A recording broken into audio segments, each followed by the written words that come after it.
Friend, स्वागत है आपका अपने चैनल आज क्लास में। आज के इस वीडियो में रसायन शास्त्र के एक और महत्वपूर्ण पाठ धातु और अधातु के काफी महत्वपूर्ण 45 ऑब्जेक्टिव प्रश्न हम आपको बताएंगे। और ये जो 45 ऑब्जेक्टिव प्रश्न है ये बोर्ड परीक्षाओं में बार बार पूछे जाते हैं, तो एक भी प्रश्न प्लीज आप लोग स्किप मत कीजिएगा। वीडियो को प्लीज आप लोग शुरू से लेके अंत तक देखिएगा। और इस 45 ऑब्जेक्टिव प्रश्न में से जो भी प्रश्न आपको याद ना हो तो प्लीज आप लोग उसे नोटबुक पे लिख के जरूर याद कर लीजिएगा। चैनल को अभी तक आप सब्सक्राइब नहीं किए तो चैनल को सब्सक्राइब कर लीजिएगा। और सब्सक्राइब करने के बाद एक बेल आइकन आता है तो बेल आइकन को भी दबा के ऑल पे कर लीजिएगा, ताकि जब भी लाइव क्लास हो तो आपके पास नोटिफिकेशन पहुंचता रहे।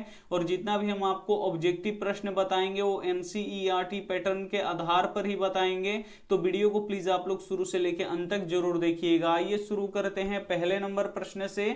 और पहला नंबर प्रश्न है कि जिनके बाह्यतम कक्षा में 1, 2 या 3 इलेक्ट्रॉन हो उसे क्या कहते हैं। काफी महत्वपूर्ण प्रश्न है और इसे आपको याद रखना है कि जिनके बाह्यतम कक्षा में 1, 2 या 3 इलेक्ट्रॉन हो उसे क्या कहते हैं। ए ऑप्शन है धातु, बी ऑप्शन है अधातु, सी ऑप्शन है उपधातु, डी ऑप्शन है इनमें से कोई नहीं।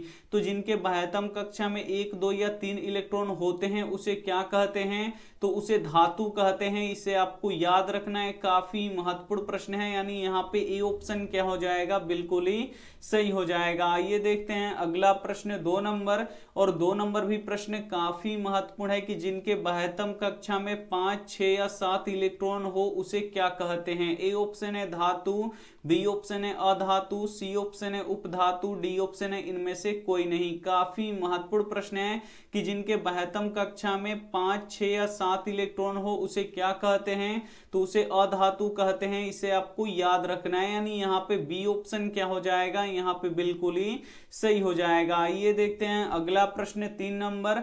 और 3 नंबर भी प्रश्न काफी महत्वपूर्ण है कि जिससे विद्युत धारा प्रवाहित होता है उसे क्या कहते हैं। काफी महत्वपूर्ण प्रश्न है और इसे आपको याद भी रखना है कि जिससे विद्युत धारा प्रवाहित होता है उसे क्या कहते हैं। ए ऑप्शन है चालक, बी ऑप्शन है कुचालक, सी ऑप्शन है दोनों, डी ऑप्शन है इनमें से कोई नहीं। यहाँ पे आपको बताना है कि जिससे विद्युत धारा प्रवाहित होता है उसे क्या कहते हैं, तो चालक कहते हैं। इसे आपको याद रखना है। यानी यहाँ पे ए ऑप्शन क्या हो जाएगा, यहाँ पे बिल्कुल ही सही हो जाएगा। आइए देखते हैं अगला प्रश्न 4 नंबर। और 4 नंबर भी प्रश्न काफी महत्वपूर्ण है कि जिससे विद्युत धारा प्रवाहित नहीं होता है उसे क्या कहते हैं। ए ऑप्शन है चालक, बी ऑप्शन है कुचालक, सी ऑप्शन है दोनों, डी ऑप्शन है इनमें से कोई नहीं। यहाँ पे आपको बताना है कि जिससे विद्युत धारा प्रवाहित नहीं होता है उसे क्या कहते हैं, तो उसे कुचालक कहते हैं। इसे आपको याद रखना है। यानी यहाँ पे बी ऑप्शन क्या हो जाएगा, यहाँ पे बिल्कुल ही सही हो जाएगा। और जिससे विद्युत धारा प्रवाहित होगा उसे क्या बोलेंगे, तो उसे चालक बोलेंगे। तो ये भी साथ में आपको याद रखना है। आइए देखते हैं अगला प्रश्न 5 नंबर।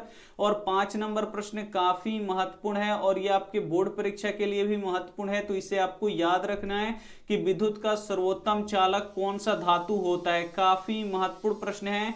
ए ऑप्शन है चांदी, बी ऑप्शन है लोहा, सी ऑप्शन है ग्रेफाइट, डी ऑप्शन है हीरा। यहाँ पे आपको बताना है कि विद्युत का सर्वोत्तम चालक कौन सा धातु होता है। तो विद्युत का सर्वोत्तम चालक कौन सा धातु होता है, चांदी होता है। इसे आपको याद रखना है। यानी यहाँ पे ए ऑप्शन क्या हो जाएगा, यहाँ पे बिल्कुल ही सही हो जाएगा। आइए देखते हैं अगला प्रश्न 6 नंबर।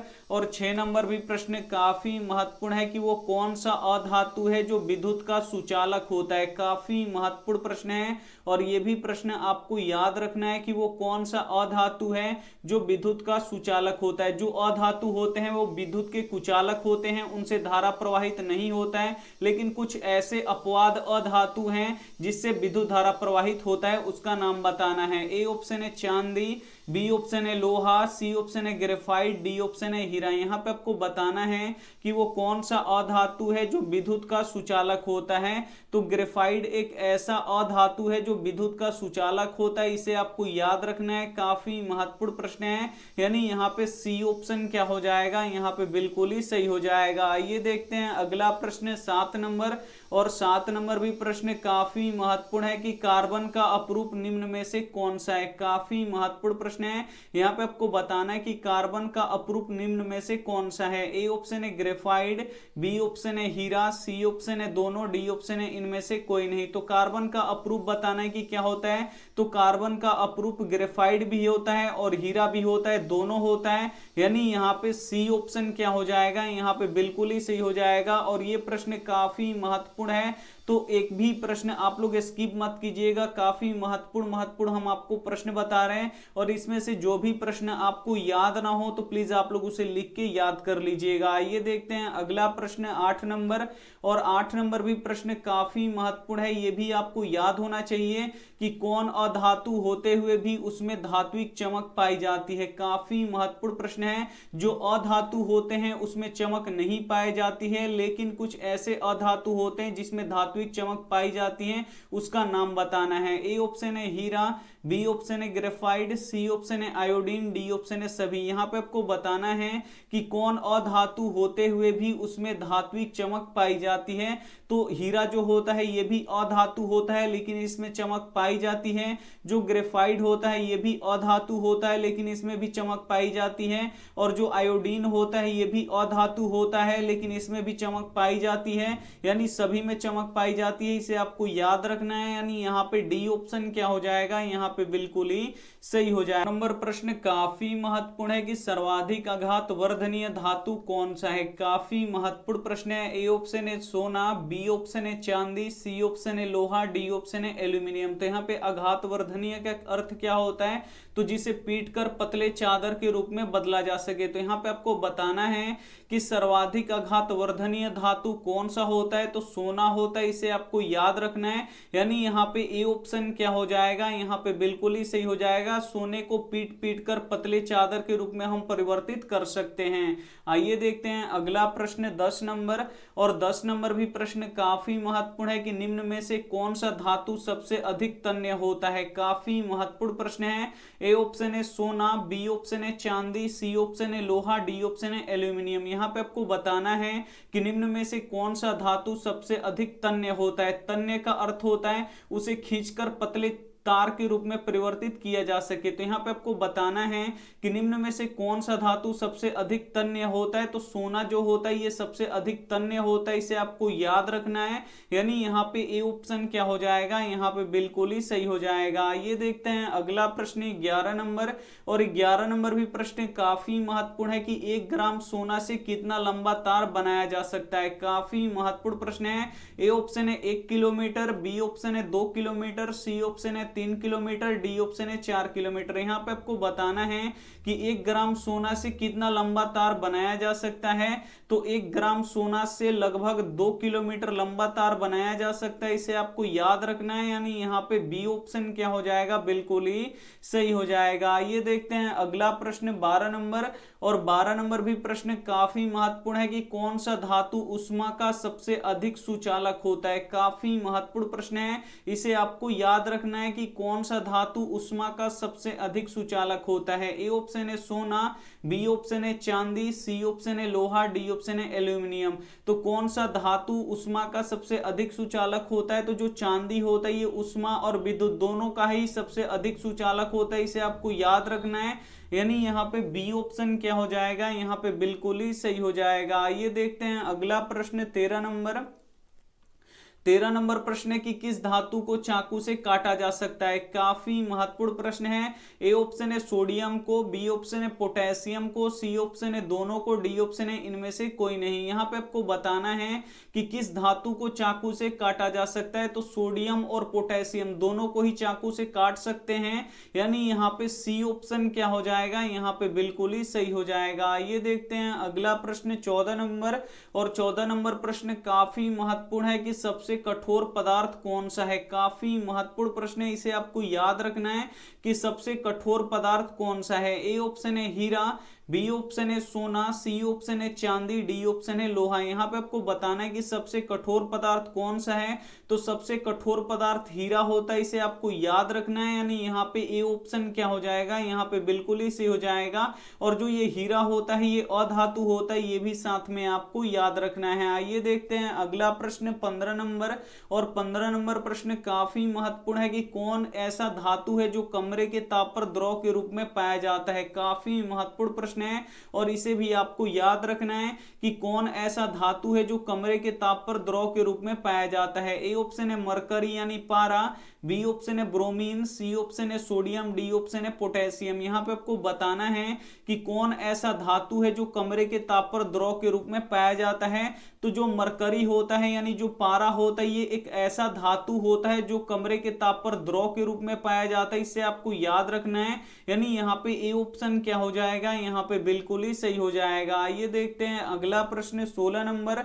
और 16 नंबर भी प्रश्न काफी महत्वपूर्ण है, इसे भी आपको याद रखना है कि कौन ऐसा अधातु है जो कमरे के ताप पर द्रव के रूप में पाया जाता है। यहाँ पे अधातु आपसे पूछा गया है तो ये आपको बताना है कि कौन ऐसा अधातु है जो कमरे के ताप पर द्रव के रूप में पाया जाता है। ए ऑप्शन है मरकरी, बी ऑप्शन है ब्रोमीन, सी ऑप्शन है सोडियम, डी ऑप्शन है पोटेशियम। यहाँ पे आपको बताना है कि कौन ऐसा अधातु है जो कमरे के ताप पर द्रव के रूप में पाया जाता है। तो ब्रोमीन एक ऐसा अधातु है जो कमरे के ताप पर द्रव के रूप में पाया जाता है, इसे आपको याद रखना है। यानी यहाँ पे बी ऑप्शन क्या हो जाएगा, बिल्कुल ही सही हो जाएगा।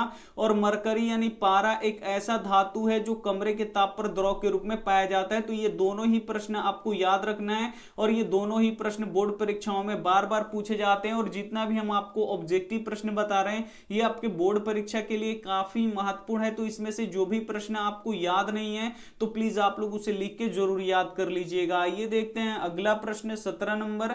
और 17 नंबर भी प्रश्न काफी महत्वपूर्ण है कि निम्न में से किस धातु को किरोसिन तेल में डुबा के रखा जाता है। काफी महत्वपूर्ण प्रश्न है। ए ऑप्शन है सोडियम को, बी ऑप्शन है ब्रोमीन को, सी ऑप्शन है पोटेशियम को, डी ऑप्शन है कार्बन को। यहाँ पे आपको बताना है कि निम्न में से किस धातु को किरोसिन तेल में डुबा के रखा जाता है। तो सोडियम को किरोसिन तेल में डुबा के रखा जाता है, इसे आपको याद रखना है। यानी यहाँ पे ए ऑप्शन क्या हो जाएगा, यहाँ पे बिल्कुल ही सही हो जाएगा। जो सोडियम होता है ये अत्यंत ज्वलनशील होता है, ये हवा के संपर्क में आते ही जलने लगता है, इसीलिए सोडियम को कहां पे रखा जाता है, तो किरोसिन तेल में डुबा के रखा जाता है। तो उम्मीद करते हैं ये समझ में आ गया होगा। आइए देखते हैं अगला प्रश्न 18 नंबर। और 18 नंबर भी प्रश्न काफी महत्वपूर्ण है कि जिसमें धातु और अधातु दोनों गुण पाए जाते हैं उसे क्या कहते हैं। काफी महत्वपूर्ण प्रश्न है और इसे भी आपको याद रखना है कि जिसमें धातु और अधातु दोनों गुण पाए जाते हैं उसे क्या कहते हैं। ए ऑप्शन है धातु, बी ऑप्शन है अधातु, सी ऑप्शन है उपधातु, डी ऑप्शन है इनमें से कोई नहीं। तो जिसमें धातु और अधातु दोनों गुण पाए जाते हैं उसे क्या कहते हैं, तो उसे उपधातु कहते हैं, इसे आपको याद रखना है। काफी महत्वपूर्ण प्रश्न है। यानी यहाँ पे सी ऑप्शन क्या हो जाएगा, बिल्कुल ही सही हो जाएगा। आइए देखते हैं अगला प्रश्न 19 नंबर। और 19 नंबर प्रश्न की पृथ्वी के परत में विद्यमान धातु युक्त ठोस पदार्थ को क्या कहते हैं। काफी महत्वपूर्ण प्रश्न है, इसे आपको याद रखना है कि पृथ्वी के परत में विद्यमान धातु युक्त ठोस पदार्थ को क्या कहते हैं। ए ऑप्शन है खनिज, बी ऑप्शन है अयस्क, सी ऑप्शन है धातु, डी ऑप्शन है इनमें से कोई नहीं। तो पृथ्वी की परत में विद्यमान धातु युक्त ठोस पदार्थ को क्या कहते हैं, तो खनिज कहते हैं, इसे आपको याद रखना है। यानी यहाँ पे ए ऑप्शन क्या हो जाएगा, यहाँ पे बिल्कुल ही सही हो जाएगा। आइए देखते हैं अगला प्रश्न 20 नंबर। और 20 नंबर प्रश्न काफी महत्वपूर्ण है कि डोलोमाइट किस धातु का अयस्क है। काफी महत्वपूर्ण प्रश्न है, इसे आपको याद रखना है कि डोलोमाइट किस धातु का अयस्क है। ए ऑप्शन है सोडियम का, बी ऑप्शन है मैग्नीशियम का, सी ऑप्शन है कैल्शियम का, डी ऑप्शन है जिंक का। यहाँ पे आपको बताना है कि डोलोमाइट किस धातु का अयस्क है। डोलोमाइट मैग्नीशियम का अयस्क होता है, यानी यहाँ पे बी ऑप्शन क्या हो जाएगा, यहाँ पे बिल्कुल ही सही हो जाएगा। आइए देखते हैं अगला प्रश्न 21 नंबर। और 21 नंबर भी प्रश्न काफी महत्वपूर्ण है और ये प्रश्न बोर्ड परीक्षा में बहुत बार पूछा गया कि बॉक्साइट किस धातु का अयस्क है। ए ऑप्शन है सोडियम का, बी ऑप्शन है मैग्नीशियम का, सी ऑप्शन है कैल्शियम का, डी ऑप्शन है एल्यूमिनियम का। तो यहाँ पे आपको बताना है कि बॉक्साइट किस धातु का अयस्क है। तो जो बॉक्साइट होता है ये एल्यूमिनियम धातु का अयस्क होता है, इसे आपको याद रखना है। यानी यहाँ पे डी ऑप्शन क्या हो जाएगा, बिल्कुल ही सही हो जाएगा। आइए देखते हैं अगला प्रश्न 22 नंबर। और 22 नंबर भी प्रश्न बहुत बार परीक्षाओं में पूछा गया कि हेमेटाइट किस धातु का अयस्क है। काफी महत्वपूर्ण प्रश्न है। ए ऑप्शन है लोहा का, बी ऑप्शन है जिंक का, सी ऑप्शन है कॉपर का, डी ऑप्शन है सोडियम का। यहाँ पे आपको बताना है कि हेमेटाइट किस धातु का अयस्क है। तो जो हेमेटाइट होता है ये लोहा का अयस्क होता है, इसे आपको याद रखना है। यानी यहाँ पे ए ऑप्शन क्या हो जाएगा, बिल्कुल ही सही हो जाएगा। ये देखते हैं अगला प्रश्न 23 नंबर। और 23 नंबर प्रश्न काफी महत्वपूर्ण है कि जिंक ब्लेड किस धातु का अयस्क है। काफी महत्वपूर्ण प्रश्न है। ए ऑप्शन है लोहा का, बी ऑप्शन है जिंक का, सी ऑप्शन है कॉपर का, डी ऑप्शन है सोडियम का। यहाँ पे आपको बताना है कि जिंक ब्लेड किस धातु का अयस्क है। तो जिंक ब्लेड किस धातु का अयस्क है, तो जिंक का अयस्क है, इसे आपको याद रखना है। यानी यहाँ पे बी ऑप्शन क्या हो जाएगा, बिल्कुल ही सही हो जाएगा। ये देखते हैं अगला प्रश्न 24 नंबर। और 24 नंबर भी प्रश्न काफी महत्वपूर्ण है कि जिस खनिज में प्रचुर मात्रा में धातु विद्यमान हो तथा जिसे कम खर्च में ही सरलता से धातु प्राप्त किया जा सके उसे क्या कहते हैं। ए ऑप्शन है खनिज, बी ऑप्शन है अयस्क, सी ऑप्शन है धातु, डी ऑप्शन है इनमें से कोई नहीं। यहाँ पे आपको बताना है कि जिस खनिज में प्रचुर मात्रा में धातु विद्यमान हो तथा जिससे कम खर्च में ही सरलता से धातु प्राप्त किया जा सके उसे क्या कहते हैं। तो उसे अयस्क कहते हैं, इसे आपको याद रखना है। यानी यहाँ पे बी ऑप्शन क्या हो जाएगा, बिल्कुल ही सही हो जाएगा। ये देखते हैं अगला प्रश्न 25 नंबर। और 25 नंबर भी प्रश्न काफी महत्वपूर्ण है कि अयस्क में उपस्थित अशुद्धि को क्या कहते हैं। काफी महत्वपूर्ण प्रश्न है, इसे आपको याद रखना है कि अयस्क में उपस्थित अशुद्धि को क्या कहते हैं। ए ऑप्शन है गैंग, बी ऑप्शन है पत्थर, सी ऑप्शन है भर्जन, डी ऑप्शन है सांद्रण। तो यहाँ पे आपको बताना है कि अयस्क में उपस्थित अशुद्धि को क्या कहते हैं। तो गैंग कहते हैं, इसे आपको याद रखना है। यानी यहाँ पे ए ऑप्शन क्या हो जाएगा, बिल्कुल ही सही हो जाएगा। ये देखते हैं अगला प्रश्न 26 नंबर।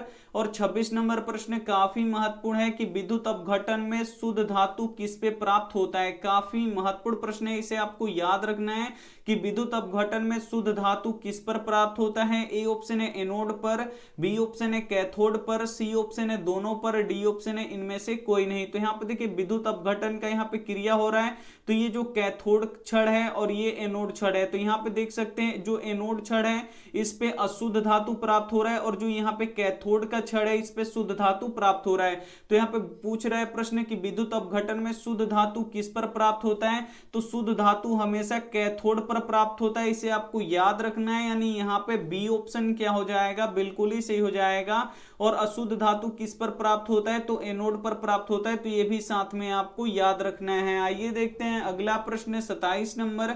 27 नंबर प्रश्न है कि विद्युत अपघटन में अशुद्ध धातु किस पर प्राप्त होता है। तो अशुद्ध धातु किस पर प्राप्त होता है, तो एनोड पर प्राप्त होता है, इसे आपको याद रखना है। यानी यहाँ पे ए ऑप्शन क्या हो जाएगा, बिल्कुल ही सही हो जाएगा। और शुद्ध धातु किस पर प्राप्त होता है, तो कैथोड पर प्राप्त होता है। तो ये भी साथ में आपको याद रखना है। आइए देखते हैं अगला प्रश्न 28 नंबर। और ये 28 नंबर प्रश्न काफी महत्वपूर्ण है आपके परीक्षा के दृष्टिकोण से, तो इसे भी आपको याद रखना है कि शुद्ध सोना कितने कैरेट का होता है। यहाँ पे आपको बताना है कि जो शुद्ध सोना होता है वो कितने कैरेट का होता है। ए ऑप्शन है 24 कैरेट का, बी ऑप्शन है 22 कैरेट का, सी ऑप्शन है 20 कैरेट का, डी ऑप्शन है 18 कैरेट का। तो जो शुद्ध सोना होता है ये कितने कैरेट का होता है, तो शुद्ध सोना 24 कैरेट का होता है, इसे आपको याद रखना है। यानी यहाँ पे ए ऑप्शन क्या हो जाएगा, बिल्कुल ही सही हो जाएगा। ये देखते हैं अगला प्रश्न 29 नंबर। 29 नंबर प्रश्न है कि शुद्ध सोना कैसा होता है। काफी महत्वपूर्ण प्रश्न है, इसे भी आपको याद रखना है कि शुद्ध सोना कैसा होता है। ए ऑप्शन है कठोर, बी ऑप्शन है मुलायम, सी ऑप्शन है अति कठोर, डी ऑप्शन है इनमें से कोई नहीं। तो शुद्ध सोना कैसा होता है, तो शुद्ध सोना मुलायम होता है, इसे आपको याद रखना है। यानी यहाँ पे बी ऑप्शन क्या हो जाएगा, यहाँ पे बिल्कुल ही सही हो जाएगा। और शुद्ध सोना कितने कैरेट का होता है, तो 24 कैरेट का होता है। तो ये भी साथ में आपको याद रखना है। आइए देखते हैं अगला प्रश्न 30 नंबर। 30 नंबर प्रश्न है कि आभूषण कितने कैरेट का बना होता है। काफी महत्वपूर्ण प्रश्न है। जो आभूषण होते हैं, जो गहने होते हैं सोने के, वो कितने कैरेट के बने होते हैं। ए ऑप्शन है 20 कैरेट के, बी ऑप्शन है 24 कैरेट के, सी ऑप्शन है 18 कैरेट के, डी ऑप्शन है 22 कैरेट के। तो यहाँ पे आपको बताना है कि आभूषण कितने कैरेट का बना होता है। तो जो शुद्ध सोना होता है 24 कैरेट का, वो मुलायम होता है और मुलायम चीज से आभूषण यानी गहना नहीं बन सकता है। तो इसीलिए सोना का हम लोग 22 कैरेट लेते हैं और प्लस 2 कैरेट तांबा या चांदी इसमें मिला देते हैं ताकि ये कठोर हो जाए। और ये जब कठोर हो जाए तब हम क्या करते हैं, कठोर हो जाता है तो आभूषण बनाते हैं। तो आभूषण कितने कैरेट सोने का बनता है, तो आभूषण यानी गहना 22 कैरेट सोने का बनता है। 24 कैरेट के सोने का क्यों नहीं बनता है, क्योंकि जो 24 कैरेट का सोना होता है वो मुलायम होता है, उससे आभूषण नहीं बना सकते। इसीलिए सोना का हम लोग 22 कैरेट सोना लेते हैं और 2 कैरेट क्या लेते हैं, तांबा या चांदी इसमें मिला देते हैं। और जब तांबा और चांदी इसमें मिलाएंगे तो ये कठोर हो जाएगा, और जब ये कठोर हो जाएगा तो इससे हम लोग आभूषण आसानी से बना सकते हैं। तो आभूषण कितने कैरेट का बना होता है, तो जो गहना होता है वो 22 कैरेट का बना होता है। इसे आपको याद रखना है, यानी यहाँ पे डी ऑप्शन क्या हो जाएगा, बिल्कुल ही सही हो जाएगा। ये देखते हैं अगला प्रश्न 31 नंबर। 31 नंबर प्रश्न है कि शोल्डर किसका बना होता है। काफी महत्वपूर्ण प्रश्न है, इसे आपको याद रखना है कि शोल्डर किसका बना होता है। ए ऑप्शन है सीसा और टीन का, बी ऑप्शन है कॉपर और टीन का, सी ऑप्शन है सीसा और कॉपर का, डी ऑप्शन है इनमें से कोई नहीं। यहाँ पे आपको बताना है कि शोल्डर किसका बना होता है। तो जो शोल्डर होता है ये सीसा और टीन का बना होता है, इसे आपको याद रखना है। यानी यहाँ पे ए ऑप्शन क्या हो जाएगा, बिल्कुल ही सही हो जाएगा। ये देखते हैं अगला प्रश्न 32 नंबर। और 32 नंबर भी प्रश्न काफी महत्वपूर्ण है कि निम्नलिखित में पीतल किसका उदाहरण है। काफी महत्वपूर्ण प्रश्न है कि जो पीतल होता है ये किसका उदाहरण होता है। ए ऑप्शन है धातु का, बी ऑप्शन है अधातु का, सी ऑप्शन है मिश्र धातु का, डी ऑप्शन है यौगिक का। तो पीतल क्या है, तो पीतल क्या है, मिश्र धातु है। ये दो धातुओं से मिलकर बना होता है, तांबा और जिंक। तो ये क्या होता है, जो पीतल होता है ये मिश्र धातु होता है, इसे आपको याद रखना है। यानी यहाँ पे सी ऑप्शन क्या हो जाएगा, बिल्कुल ही सही हो जाएगा। ये देखते हैं अगला प्रश्न 33 नंबर। 33 नंबर प्रश्न है कि सल्फाइड अयस्कों का सांद्रण किस विधि से किया जाता है। काफी महत्वपूर्ण प्रश्न है और इसे आपको याद रखना है कि सल्फाइड अयस्कों का सांद्रण किस विधि से किया जाता है। ए ऑप्शन है कार्बन अवकरण द्वारा, बी ऑप्शन है फेन उत्प्लावन विधि द्वारा, सी ऑप्शन है गुरुत्वाकर्षण के द्वारा, डी ऑप्शन है इनमें से कोई नहीं। यहाँ पे आपको बताना है कि सल्फाइड अयस्कों का सांद्रण किस विधि से किया जाता है। तो फेन उत्प्लावन विधि के द्वारा किया जाता है, इसे आपको याद रखना है। यानी यहाँ पे बी ऑप्शन क्या हो जाएगा, बिल्कुल ही सही हो जाएगा। ये देखते हैं अगला प्रश्न 34 नंबर। 34 नंबर प्रश्न है कि फास्फोरस का अणु सूत्र क्या होता है। काफी महत्वपूर्ण प्रश्न है। ए ऑप्शन है P1, बी ऑप्शन है P2, सी ऑप्शन है P3, डी ऑप्शन है P4। यहाँ पे आपको बताना है कि फास्फोरस का अणु सूत्र क्या होता है। तो फास्फोरस का अणु सूत्र P4 होता है, इसे आपको याद रखना है। यानी यहाँ पे डी ऑप्शन क्या हो जाएगा, बिल्कुल ही सही हो जाएगा। ये देखते हैं अगला प्रश्न 35 नंबर। 35 नंबर प्रश्न है कि फास्फोरस को रखा जाता है। काफी महत्वपूर्ण प्रश्न है कि जो फास्फोरस होता है ये भी ज्वलनशील होता है, और फास्फोरस को कहां पे रखा जाता है ये आपको बताना है। और ये भी प्रश्न काफी महत्वपूर्ण है। तो फास्फोरस को कहां पे डुबा के रखा जाता है। ए ऑप्शन है किरोसिन तेल में डुबा के, बी ऑप्शन है पानी में डुबा के, सी ऑप्शन है दूध में डुबा के, डी ऑप्शन है इनमें से कोई नहीं। तो फास्फोरस को कहां पे रखा जाता है, तो फास्फोरस को पानी में डुबा के रखा जाता है, इसे आपको याद रखना है। यानी यहाँ पे बी ऑप्शन क्या हो जाएगा, यहाँ पे बिल्कुल ही सही हो जाएगा। और किरोसिन तेल में किसे डुबा के रखा जाता है, तो सोडियम को डुबा के रखा जाता है। और सोडियम का संकेत क्या होता है, तो Na होता है। तो ये भी साथ में आपको याद रखना है। आइए देखते हैं अगला प्रश्न 36 नंबर। 36 नंबर भी प्रश्न काफी महत्वपूर्ण है कि कौन सा फास्फोरस अधिक खतरनाक होता है। काफी महत्वपूर्ण प्रश्न है। यहाँ पे आपको बताना है कि कौन सा फास्फोरस अधिक खतरनाक होता है। ए ऑप्शन है लाल फास्फोरस, बी ऑप्शन है श्वेत यानी पीला फास्फोरस, डी ऑप्शन है बैगनी फास्फोरस, डी ऑप्शन है इनमें से कोई नहीं। तो कौन सा फास्फोरस अधिक खतरनाक होता है, तो जो श्वेत यानी जो पीला फास्फोरस होता है ये सबसे अधिक खतरनाक होता है, इसे आपको याद रखना है। यानी यहाँ पे बी ऑप्शन क्या हो जाएगा, बिल्कुल ही सही हो जाएगा। ये देखते हैं अगला प्रश्न 37 नंबर। और 37 नंबर प्रश्न काफी महत्वपूर्ण है कि लोहा का परमाणु संख्या कितना होता है? काफी महत्वपूर्ण प्रश्न है और ये प्रश्न बहुत बार बोर्ड परीक्षा में पूछा गया है कि लोहा का परमाणु संख्या कितना होता है। ए ऑप्शन है 26, बी ऑप्शन है 23, सी ऑप्शन है 25, डी ऑप्शन है 24। यहाँ पे आपको बताना है कि लोहा का परमाणु संख्या कितना होता है। तो लोहा का परमाणु संख्या 26 होता है, इसे आपको याद रखना है। यानी यहाँ पे ए ऑप्शन क्या हो जाएगा? यहाँ पे बिल्कुल ही सही हो जाएगा। आइए देखते हैं अगला प्रश्न 38 नंबर। और 38 नंबर भी प्रश्न काफी महत्वपूर्ण है कि लोहे को जिंक से लेपित करने की प्रक्रिया को क्या कहते हैं। काफी महत्वपूर्ण प्रश्न है कि लोहे को जिंक से लेपित करने की प्रक्रिया को क्या कहते हैं। ए ऑप्शन है गैल्वेनीकरण, बी ऑप्शन है एनोडीकरण, सी ऑप्शन है पानी चढ़ाना, डी ऑप्शन है इनमें से कोई नहीं। यहाँ पे आपको बताना है कि लोहे को जिंक से लेपित करने की प्रक्रिया को क्या कहते हैं। तो गैल्वेनीकरण कहते हैं, इसे आपको याद रखना है। यानी यहाँ पे ए ऑप्शन क्या हो जाएगा? यहाँ पे बिल्कुल ही सही हो जाएगा। आइए देखते हैं अगला प्रश्न 39 नंबर। और 39 नंबर प्रश्न आपको याद रखना है कि एंटीमनी क्या है। ए ऑप्शन है धातु है, बी ऑप्शन है अधातु है, सी ऑप्शन है उपधातु है, डी ऑप्शन है मिश्र धातु है। यहाँ पे आपको बताना है कि एंटीमनी क्या है। तो एंटीमनी क्या है? एक उपधातु है, इसे आपको याद रखना है। यानी यहाँ पे सी ऑप्शन क्या हो जाएगा? यहाँ पे बिल्कुल ही सही हो जाएगा। ये देखते हैं अगला प्रश्न 40 नंबर। 40 नंबर प्रश्न है कि सबसे अधिक विद्युत ऋणात्मक तत्व कौन सा है। काफी महत्वपूर्ण प्रश्न है, इसे आपको याद रखना है कि सबसे अधिक विद्युत ऋणात्मक तत्व कौन सा है। ए ऑप्शन है एफ, बी ऑप्शन है Na यानी सोडियम, सी ऑप्शन है Mg यानी मैग्नीशियम, डी ऑप्शन है Al यानी एल्यूमिनियम। यहाँ पे आपको बताना है कि सबसे अधिक विद्युत ऋणात्मक तत्व कौन सा है। तो सबसे अधिक विद्युत ऋणात्मक तत्व फ्लोरीन है, जिसका संकेत F होता है, इसे आपको याद रखना है। यानी यहाँ पे ए ऑप्शन क्या हो जाएगा? यहाँ पे बिल्कुल ही सही हो जाएगा। आइए देखते हैं अगला प्रश्न यहाँ पे 41 नंबर। 41 नंबर प्रश्न काफी महत्वपूर्ण है कि धातु का ऑक्साइड कैसा होता है। काफी महत्वपूर्ण प्रश्न है। ए ऑप्शन है अम्लीय, बी ऑप्शन है क्षारीय, सी ऑप्शन है उदासीन, डी ऑप्शन है सभी। तो यहाँ पे आपको बताना है कि धातु का ऑक्साइड कैसा होता है। तो धातु के ऑक्साइड कैसे होते हैं? तो धातु के ऑक्साइड क्षारीय होता है, इसे आपको याद रखना है। यानी यहाँ पे बी ऑप्शन क्या हो जाएगा? यहाँ पे बिल्कुल ही सही हो जाएगा। और अधातु के ऑक्साइड कैसा होता है? तो अधातु का ऑक्साइड अम्लीय होता है, इसे आपको याद रखना है। अधातु के ऑक्साइड अम्लीय होता है और धातु का ऑक्साइड क्षारीय होता है, इसे आपको याद रखना है। आइए देखते हैं अगला प्रश्न 42 नंबर। और 42 नंबर भी प्रश्न काफी महत्वपूर्ण है कि जल में हाइड्रोजन एवं ऑक्सीजन की अणु संख्याओं का अनुपात क्या होगा। काफी महत्वपूर्ण प्रश्न है। यहाँ पे आपको बताना है कि जल में हाइड्रोजन एवं ऑक्सीजन के अणु संख्याओं का अनुपात क्या होगा। तो जल का रासायनिक सूत्र क्या होता है? H2O होता है, जिसमें हाइड्रोजन कितना होता है? 2 होता है और ऑक्सीजन कितना होता है? 1 होता है।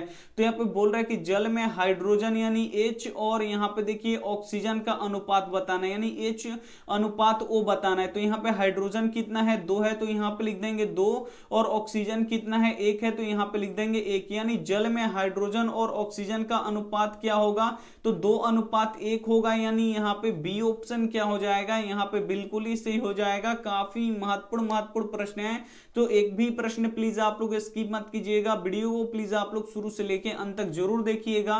और इसमें से जो भी प्रश्न आपको याद ना हो तो प्लीज आप लोग उसे लिख के याद कर लीजिएगा, क्योंकि काफी महत्वपूर्ण प्रश्न हम आपको बताए हैं। जैसे बोर्ड परीक्षा में पूछा जाता है बिल्कुल वैसे वैसे प्रश्न हम आपको बताए हैं। 43 नंबर प्रश्न देखिए कि कौन सा पदार्थ ऑक्सीजन से संयोग नहीं करता है। काफी महत्वपूर्ण प्रश्न है।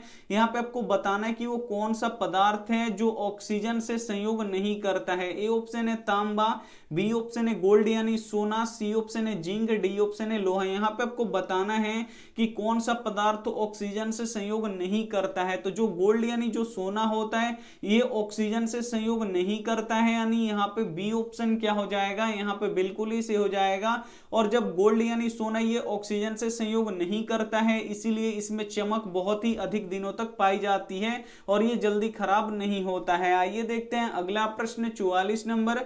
44 नंबर प्रश्न की सोना किसमें घुलता है। काफी महत्वपूर्ण प्रश्न है, इसे आपको याद रखना है कि सोना किसमें घुलता है। ए ऑप्शन है अम्लराज में, बी ऑप्शन है सल्फ्यूरिक अम्ल में, सी ऑप्शन है नाइट्रिक अम्ल में, डी ऑप्शन है इनमें से कोई नहीं। यहाँ पे आपको बताना है कि सोना किस में घुलता है। तो जो सोना होता है ये हमेशा अम्ल राज में घुलता है, इसे आपको याद रखना है, काफी महत्वपूर्ण प्रश्न है।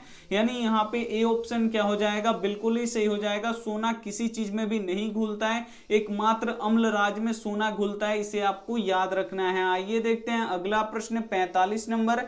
और 45 नंबर प्रश्न काफी महत्वपूर्ण है कि धातुओं की प्रकृति होती है। ए ऑप्शन है विद्युत धनात्मक, बी ऑप्शन है विद्युत ऋणात्मक, सी ऑप्शन है उदासीन, डी ऑप्शन है कोई भी नहीं। यहाँ पे आपको बताना है कि धातुओं की प्रकृति कैसी होती है। तो धातुओं की प्रकृति विद्युत धनात्मक होती है, इसे आपको याद रखना है। यानी यहाँ पे ए ऑप्शन क्या हो जाएगा, बिल्कुल ही सही हो जाएगा। आइए देखते हैं अंतिम प्रश्न 46 नंबर। 46 नंबर प्रश्न है कि लोहे को जंग से बचाने के लिए किसका लेप लगाया जाता है। काफी महत्वपूर्ण प्रश्न है कि लोहे को जंग से बचाने के लिए किसका लेप लगाया जाता है। ए ऑप्शन है तांबा का, बी ऑप्शन है चांदी का, सी ऑप्शन है फास्फोरस का, डी ऑप्शन है जिंक का। तो लोहे को जंग से बचाने के लिए किसका लेप लगाया जाता है, तो जिंक का लेप लगाया जाता है, इसे आपको याद रखना है। यानी यहाँ पे डी ऑप्शन क्या हो जाएगा, यहाँ पे बिल्कुल ही सही हो जाएगा। हम आपको 46 ऑब्जेक्टिव प्रश्न बताए हैं और इस 46 ऑब्जेक्टिव में प्रश्न में से बहुत सारे प्रश्न काफी महत्वपूर्ण प्रश्न थे और ये आपके आने वाले बोर्ड परीक्षा के लिए काफी महत्वपूर्ण है। तो जो भी प्रश्न आपको इसमें से याद नहीं है तो प्लीज आप लोग उसे लिख के याद कर लीजिए और काफी महत्वपूर्ण प्रश्न है तो उसे आप लोग याद भी करते रहिएगा और रिवीजन भी करते रहिएगा। अगर आप लोग आज से ही नोट्स बनाइएगा और इसका रिवीजन कीजिएगा तो यकीन मानिए 480 प्लस आपका आएगा, ये हमारा गारंटी है। और डेली शाम आप लोग 7 बजे हमसे जुड़ना ना भूलिएगा। अभी ऑब्जेक्टिव चल रहा है, कुछ दिन बाद यहाँ पे सुबह में सब्जेक्टिव का भी क्लास स्टार्ट हो जाएगा, तो बिल्कुल एकदम शुरू से पढ़ाया जाएगा, तो वो भी आप लोग क्लास कीजिएगा। लेकिन डेली शाम आपको 7 बजे जुड़ना है और जुड़ के अपना तैयारी करते रहना है। और मात्र 1 साल आप लोग हमसे पढ़ लीजिएगा तो आपका 480 प्लस आएगा नंबर, ये हमारा गारंटी है। टॉप 10 में आपको हम ला देंगे, ये हमारा गारंटी है। तो एकदम आप लोग जब भी क्लास होता है तो एकदम क्लास कीजिए और वीडियो को प्लीज आप लोग जब भी देखिए तो शुरू से लेके अंत तक देखिए और इसमें से जो जो प्रश्न आपको याद ना हो तो उसे आप लोग चुनिए, स्क्रीनशॉट लीजिए और उसके बाद आप लोग क्या कीजिए, उसे नोटबुक पे लिख के आप लोग याद कर लीजिए और अच्छी तरीके से समझ लीजिए। अगर ऐसा आप लोग पढ़िएगा तो आपका काफी अच्छा नंबर आएगा और पिछले साल जितने भी बच्चों का पढ़ाए हैं उन बच्चों का काफी अच्छा नंबर आया है, तो आप लोग का भी आएगा, बस आप लोग मेहनत कीजिएगा। तो आइए देखते हैं यहाँ पे होमवर्क प्रश्न, और होमवर्क प्रश्न का जवाब आपको यहाँ पे कमेंट बॉक्स में देना है। और ये प्रश्न हम आपको पढ़ा चुके हैं तो इसका बिल्कुल भी आप लोग गलत जवाब मत दीजिएगा कि आंख का वह भाग जहां पे वस्तु का प्रतिबिंब बनता है वह है। ए ऑप्शन है कार्निया, बी ऑप्शन है दृष्टि पटल, सी ऑप्शन है श्वेत पटल, डी ऑप्शन है रक्त पटल। तो यहाँ पे आपको बताना है कि आंख का वह भाग जहां वस्तु का प्रतिबिंब बनता है वह क्या है। तो ये आपको बताना है कमेंट बॉक्स में, और जिनका भी कमेंट सही आएगा उसका रिप्लाई हम जरूर देंगे। वीडियो को लाइक नहीं किए तो प्लीज आप लोग वीडियो को लाइक कीजिएगा, अपने दोस्तों के पास इस वीडियो को जरूर शेयर कीजिएगा और उनसे जरूर बोलिएगा चैनल को सब्सक्राइब करने के लिए। और सब्सक्राइब कीजिएगा तो प्लीज आप लोग बेल आइकन को ऑल पे दबा लीजिएगा ताकि जब भी आप क्लास हो तो आपके पास नोटिफिकेशन पहुंच सके और आप लोग क्लास कर सकें। अगर बेल नोटिफिकेशन को ऑल पे नहीं दबाइएगा तो क्लास कब होगा आपको पता नहीं चलेगा, इसीलिए दबा लीजिएगा। थैंक यू फॉर वॉचिंग, मिलते हैं अगली वीडियो में, तब तक अपना ध्यान रखिए, मन लगा के पढ़ाई कीजिए। Take care and bye.